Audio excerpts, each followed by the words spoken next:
Olá, tudo bem com você? Como você já sabe, nós estamos estudando a carta de Paulo aos Efésios e a lição desta semana tem como título A Expiação Horizontal, a Cruz e a Igreja. Seja bem-vindo ao nosso canal El Mensageiro. Eu sou Manuel Caetano. Se você não é inscrito, se inscreva. Mas eu peço a todos que deixem o seu like. E se puder, faça um comentário. Bem, antes de começar, vamos a uma breve oração. Quem puder, curve sua fronte e vamos orar. Senhor, Altíssimo que estás nos céus, nós te damos graças por tudo que temos recebido, mesmo sem merecer. Por favor, perdoe nossas transgressões. Nós estamos estudando a lição da Escola Sabatina. Nós pedimos que Deus, o Espírito Santo, esteja presente nos ensinando a sua palavra. Nós te pedimos em nome do seu Filho amado, Jesus Cristo. Amém. Bem, nós estamos estudando a lição número 5 da carta de Paulo aos Efésios, e a lição desta semana tem como título A Expiação Horizontal, a Cruz e a Igreja. Verso para memorizar. Mas agora em Cristo Jesus, vocês, que antes estavam longe, foram aproximados pelo sangue de Cristo, porque Ele é a nossa paz. De dois povos fez um. Efésios 2, 13 a 14. O estudo desta semana abrange 3 temas principais. Primeiro, Cristo Jesus salva igualmente judeus e gentios, embora Deus, primeiro, tenha chamado os judeus para a missão de proclamar sua salvação ao mundo. 2. A salvação oferecida a todos pelo Senhor Jesus Cristo é universal, porque Ele morreu na cruz, proporcionando dessa forma a salvação para todos que nele crê. João 3,16. Assim, o muro da separação entre judeus e gentios se tornou irrelevante. 3. Jesus Cristo não apenas destruiu o muro entre judeus e os gentios, mas também constrói uma nova realidade, um novo templo de Deus, a Igreja, onde os judeus e gentios, igualitariamente unidos, formam a Igreja. Em Efésios 2, 1 a 10, Paulo pinta um retrato incrivelmente belo e edificante de como Deus atua na salvação de uma pessoa. Ser salvo significa ser chamado pelo Messias, ser ressuscitado com Ele e ascender e ser exaltado com Ele. Mas essa descrição geralmente era aplicada aos judeus que esperavam ansiosamente por seu Messias Salvador. Na interpretação judaica, quando o Messias viesse, esperava-se que ele salvasse, exaltasse os judeus e destruísse e humilhasse os gentios. No entanto, Paulo empregava a linguagem de exaltação usada para descrever a salvação dos judeus e a aplica também aos gentios. Em Efésios 2,15, embora o texto seja polêmico, se torna cada vez mais fácil. Tem pessoas que pensam que ele é difícil na sua exegese, que diz aboliu a lei dos mandamentos. Veja o nosso esboço. Capítulo 1. A introdução e saudação. Paulo faz e elogia Deus. Paulo faz uma oração. Ao pé da letra não ficou muito claro, por isso tem um longo caminho pela frente. No capítulo 2, o mistério de Cristo é revelado. Os gentios estavam mortos em delitos e pecados e eles receberam vida e foram salvos pela graça e se assentaram nos lugares celestiais em Cristo. Então hoje nós vamos começar a fechar esse raciocínio. Por isso que ficará mais fácil e interessante. Veja o esboço. Gentios e judeus unidos na grande família de Deus. É isso que nós vamos estudar hoje em Efésios 2, versos 11 a 22. São 11 versos que nós vamos ler e compreender. E isso nos leva então para a lição de domingo. Aproximados em Cristo. Compare Efésios 2, 1 a 3, a descrição anterior de Paulo sobre o passado gentílico dos destinatários com Efésios 2, 11 e 12, o que Paulo destacou na nova descrição do passado deles. Resposta número 1. Eram separados da comunidade, o Estado ou o povo de Israel, e estranhos às alianças da promessa. Semana passada vimos que os gentios estavam mortos em delitos e pecados. Seguiam o príncipe deste mundo, Satanás. Eram chamados filhos da desobediência, filhos da ira. Relembrando, o que são filhos da ira? São filhos merecedores da ira, porque eles desobedeceram. Agora, nós vamos ler uma nova descrição e o que Paulo vai acrescentar. Vamos ler Efésios 2, verso 11. Portanto, lembrai-vos de que outrora vós, gentios na carne, chamados em circuncisão por aqueles que se intitulam circuncisos na carne, por mãos humanas. Portanto, lembre-se de que antes, no que diz respeito à descendência humana, vocês eram gentios, aqueles que se gabam da circuncisão, que é uma coisa física feita com mãos humanas, chamam vocês de incircuncisos. Lembre-se de que então vocês não tinham esperança de um Messias. Vocês eram estranhos à comunidade de Israel e estranhos às alianças nas quais as promessas de Deus foram baseadas. Vocês não tinham esperança. Vocês viviam num mundo sem Deus. Verso 12. Naquele tempo, olha, se era naquele tempo, Paulo dá a entender que não era mais. Eles se converteram, então, naquele tempo, estáveis sem Cristo, separados da comunidade de Israel e estranhos às alianças da promessa, não tendo esperança e sem Deus no mundo. Então aqui, nós já temos a nossa resposta da pergunta 1. O que Paulo destacou na nova descrição do passado deles. Eles estavam sem Cristo, separados da comunidade de Israel e estranhos às alianças da promessa, não tendo esperança e sem Deus no mundo. Eles estavam separados. Essa é a palavra que resume tudo. Paulo fala da condição dos gentios antes da vinda de Cristo. Paulo foi o apóstolo dos gentios, mas nunca esqueceu o lugar exclusivo dos judeus no plano e na revelação de Deus. Aqui, ele está traçando um contraste entre a vida dos gentios e a dos judeus. Os gentios eram chamados de incircuncisos por aqueles que baseavam seus direitos naquela circuncisão física feita por homens. Esta foi a primeira das grandes diferenças. Os judeus tinham um imenso desprezo pelos gentios. Alguns até disseram que Deus criou os gentios para usar como combustível para o fogo do inferno. Que Deus não amou nada além de Israel, de todas as nações que ele havia feito. Que o melhor dos gentios deveria ser morto. Não era nem legal, nem mesmo ajudar uma mulher gentia no parto. Em Efésios capítulo 4, verso 17, que diz: Isto, portanto, digo, e no Senhor testifico, que vós não mais andeis como também andam os gentios em seus pensamentos. Então, eu estou destacando um estilo de vida dos gentios. E hoje, também existe um estilo de vida mundano secular. Por exemplo, como é um namoro de hoje? Como eles se arrumam?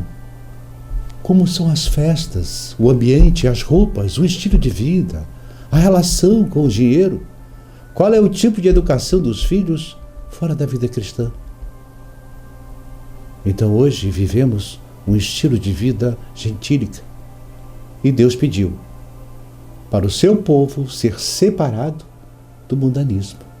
Agora, o que está acontecendo nos dias de hoje é que as pessoas vivem pelo mundo e para o mundo, para os seus prazeres.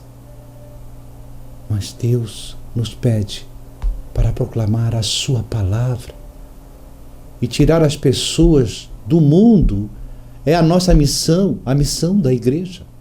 Então, essa separação entre gentios e israelitas foi uma grande batalha de Paulo, que também será uma grande batalha para nós, mas nós teremos sempre a ajuda do Espírito Santo. Vamos ler o verso 2,13. Mas agora em Cristo Jesus, vós que antes estáveis longe, fostes aproximados pelo sangue de Cristo. Efésios 2,13. Este verso 13 faz a transição de domingo para segunda-feira. Então, vamos para a parte de segunda-feira. Reconciliação, o presente de Deus que vem da cruz. Como Paulo descreveu a cruz e o impacto da obra de Cristo. Como você resumiria o que ele disse sobre a cruz? De que modo ele muda nossos relacionamentos? Podemos ler Efésios 1, 7, 8, Efésios 4, 32, Efésios 13, 14 e 16, Efésios 5, 2 e 25. Resposta 2. Os gentios foram aproximados de Deus e dos crentes judeus. A inimizade entre judeus e gentios foi destruída. No lugar da hostilidade, veio a reconciliação. A cruz traz reconciliação e destrói as barreiras da inimizade. Mas como as coisas estão agora, em virtude do que Jesus Cristo fez, aquele de vocês que antes estava longe, foram trazidos para perto ao preço do sangue de Cristo, que foi Ele quem fez as pazes entre nós. Foi Ele quem fez de judeus e gentios um só povo. Foi Ele quem derrubou o muro da separação e acabou com a inimizade ao vir na carne e aboliu a lei dos mandamentos com todos os seus decretos da aliança mosaica, lembrando, a aliança eterna, que é a nova aliança, jamais será abolida. Isso Ele fez para formar uma nova humanidade, com os dois fazendo as pazes entre eles para reconciliar ambos com Deus em um corpo através da cruz. Então Ele veio para pregar a paz a vocês que estavam longe e aos que estavam perto, porque por Ele ambos temos direito de acesso à presença do Pai, porque vivemos em um mesmo Espírito. Reconciliação, o presente de Deus que vem da cruz. Como Paulo descreveu a cruz e o impacto da obra de Cristo. Então, a primeira palavra é a palavra aproximação. A cruz do ódio, ela trouxe a paz e reconciliação. Vamos ver os próximos versos 14. Porque Ele é a nossa paz, o qual de ambos, judeus e gentios, fez um. Ou seja, a cruz de Cristo reconciliou os gentios e judeus em um único povo, que Paulo vai chamar agora de um novo homem, que é o cristão. Vamos reler o verso 14. Porque Ele é a nossa paz. O que é a nossa paz? É Jesus. Então Jesus, de ambos, de judeus e gentios, Ele fez um povo. E tendo derrubado a parede da separação que estava no meio da inimizade. No verso 15, então Jesus aboliu na sua carne a lei dos mandamentos na forma de ordenanças, para que dos dois criasse em si mesmo um novo homem, fazendo a paz. No verso 16, e reconciliar-se ambos em um só corpo com Deus, por intermédio da cruz, destruindo por Ele a inimizade. Então a cruz do ódio destrói a inimizade, a cruz da tortura, a cruz do sofrimento traz paz e alegria. A lição pede para ler outros versos, Efésios 4, 32. Antes, sede uns para com os outros benignos, compassivos, perdoando-vos uns aos outros, como também Deus em Cristo vos perdoou. Efésios 4, 32. Então, na cruz, nós temos paz, reconciliação, perdão, redenção e, por fim, aqui o amor. Leia Efésios 5:2. E andei em amor, um com os outros, judeus e gentios, como também Cristo nos amou e se entregou a si mesmo por nós, como oferta e sacrifício a Deus, em um aroma suave. Efésios 5:2. Vamos ler 5:25. Maridos, amai vossa mulher, como também Cristo amou a igreja e a si mesmo se entregou por ela. Então, existe toda uma ideia de amor da reconciliação. Como Paulo então descreveu o impacto da cruz, da obra de Cristo, como isso muda os nossos relacionamentos. Ele reúne judeus e gentios em um novo corpo, em um novo grupo, chamado agora igreja. Então a igreja não é composta apenas por gentios, nem apenas por judeus. A igreja é um novo grupo. Os cristãos devem andar como um novo homem. Vamos então para a lição de terça-feira, derrubando a parede da separação.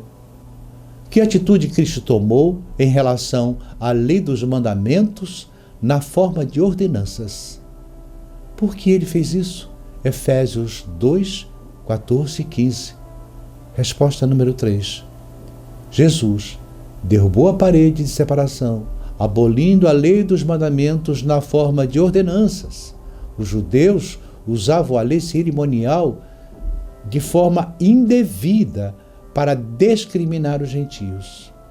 Cristo derrubou as paredes que as pessoas levantaram entre elas. Por isso, podemos desfrutar de uma verdadeira unidade com as pessoas que não são como nós. Isto é, o que chamamos de verdadeira reconciliação, graças à morte de Cristo. Todos somos parte de uma só família. Efésios 2,14. Nossa hostilidade contra os outros desapareceu. Todos podemos ter acesso ao Pai mediante o Espírito Santo. Deixamos de ser estranhos para Deus. Somos parte de um templo santo com Cristo como pedra angular. Podemos ver no slide que Jesus aboliu. Aboliu. Este é um dos versos que muitos cristãos usam para dizer que a lei foi abolida, que foi pregada na cruz. O texto diz claramente que aboliu. Mas Jesus aboliu o quê? Veja bem, aboliu na sua carne, na cruz, a lei dos mandamentos na forma de ordenanças, ou seja, as ordens escritas por Moisés que estavam na velha aliança mosaica, em que a salvação era por obras e por obediência.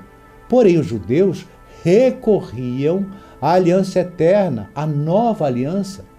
Bem, nos vídeos de Hebreus eu explico tudo isso, é só rever.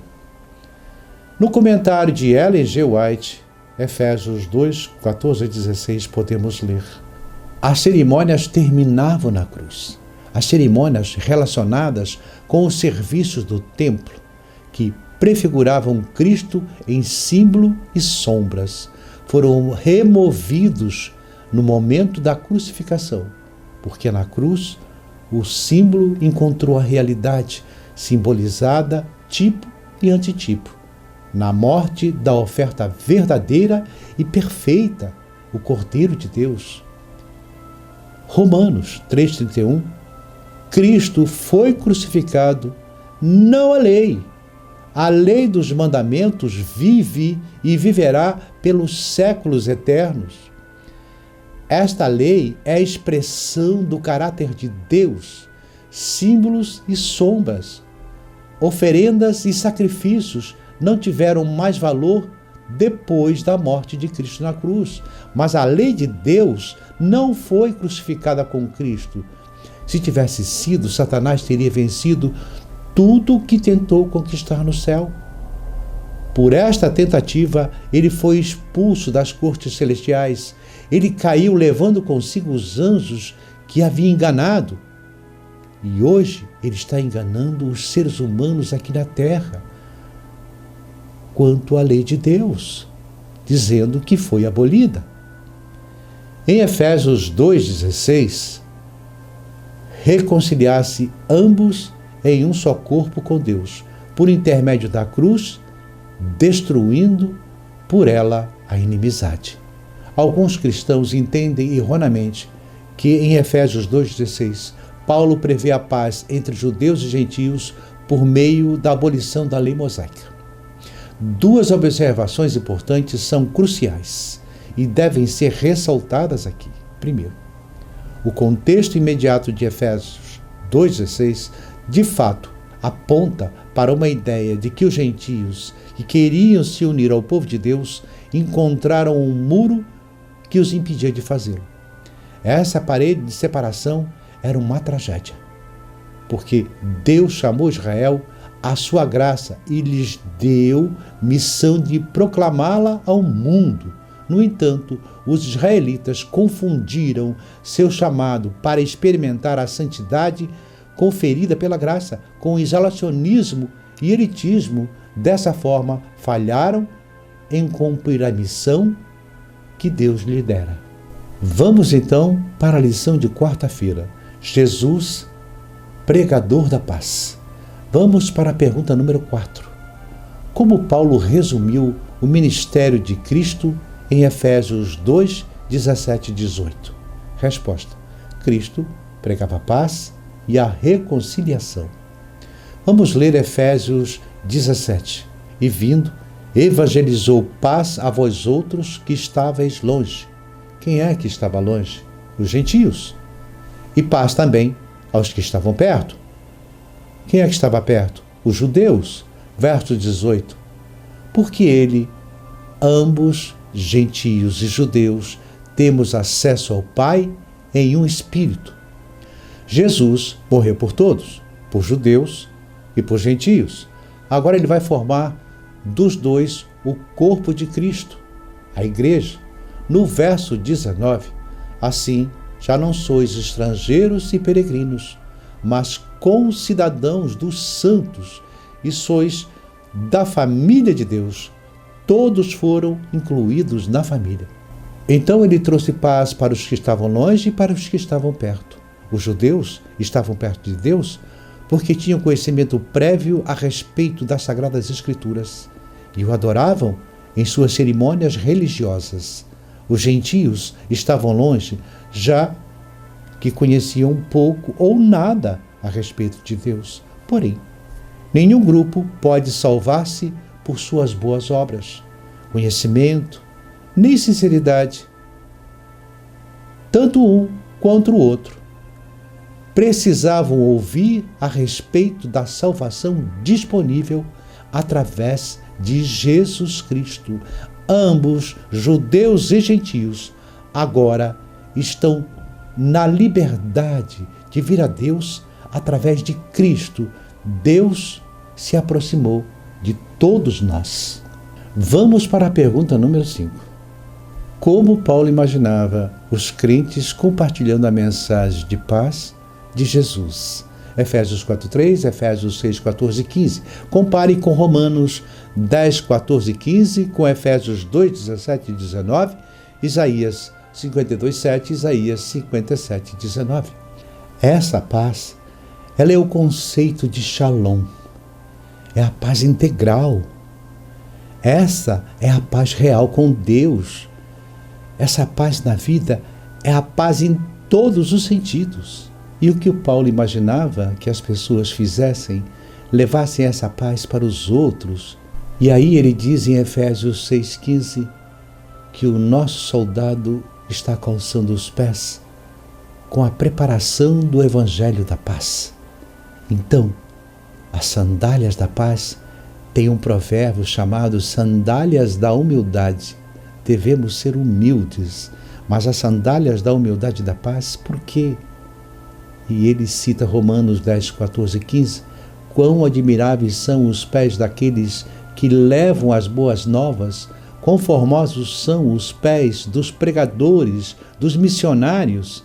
Então isso mostra que ele está extraindo aqui um trechinho de Efésios, um trecho de Romanos e de Isaías 52:7 e 57:19. Vamos então para a lição de quinta-feira. A igreja ou um templo sagrado? Vamos para a pergunta número 6. Que conjunto culminante de imagens que Paulo usou em Efésios 2:11 a 22 para assinalar a unidade entre judeus e gentios na igreja? Resposta 6. Paulo imaginava os cristãos vivendo em comunhão uns com os outros e pregando o evangelho da paz e a verdadeira inclusão. Então Paulo vai trabalhar metáforas. Paulo utiliza várias metáforas. A metáfora da família, a metáfora da construção, a metáfora do templo, vocês são o templo de Deus, a metáfora da agricultura, vós sois a lavoura. Lá em Hebreus ele fala, porque a terra fértil que absorve a chuva, que cai, sobre ela produz bons frutos.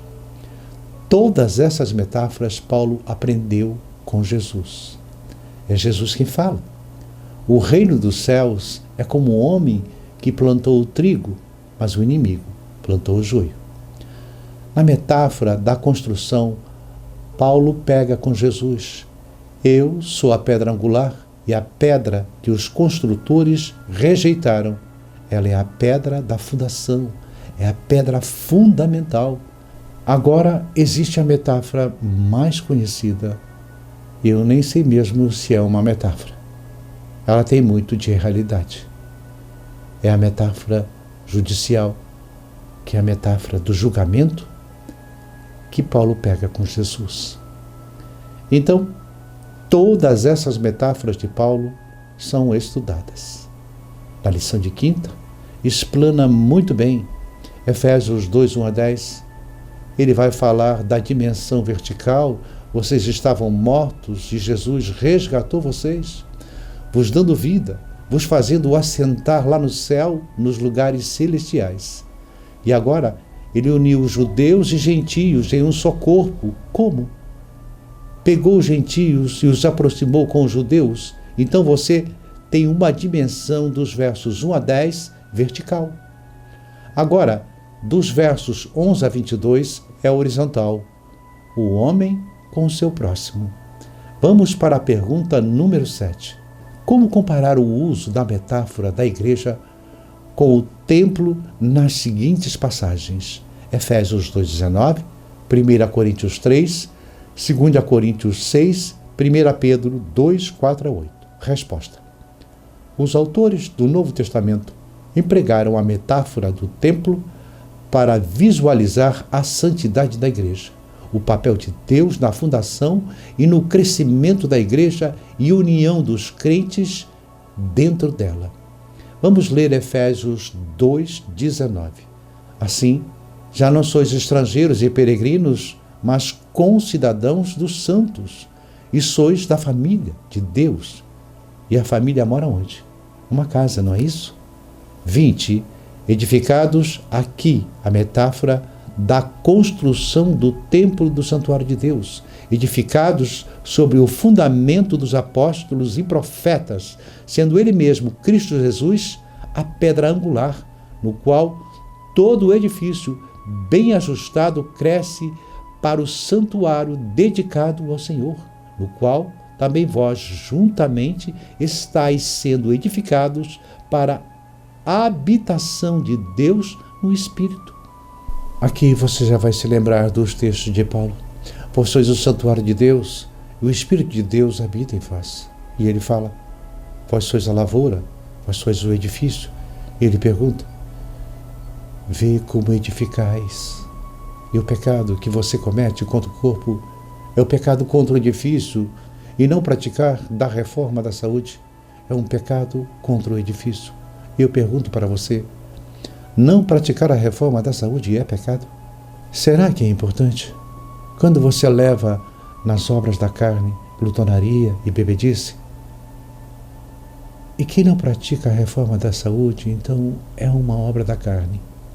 Quando você vê lá nos frutos do Espírito a temperança, é uma recomendação de que precisamos cuidar da nossa saúde, porque nós somos o templo de Deus e o Espírito Santo habita em nós.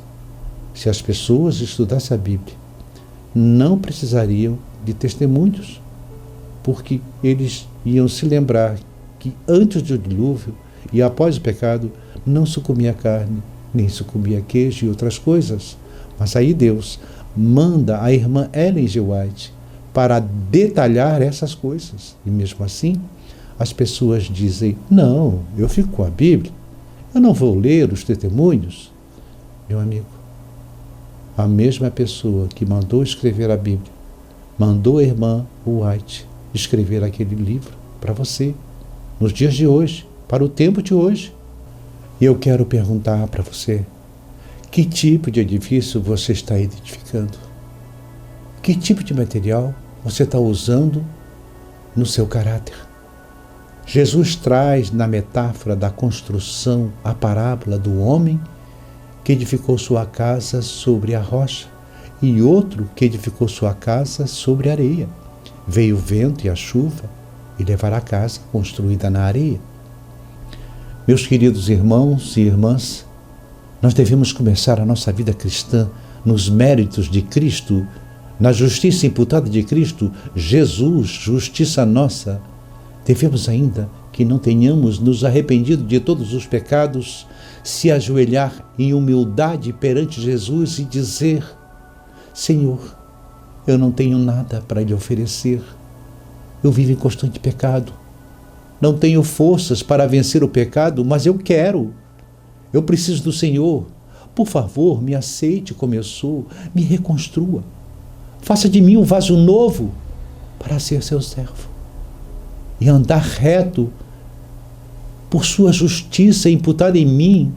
Me ensina a ter fé nas coisas que eu não posso ver, mas que posso sentir e deslumbrar suas maravilhas, como a brisa do sol, quando posso senti-la no meu rosto, mas não posso ver.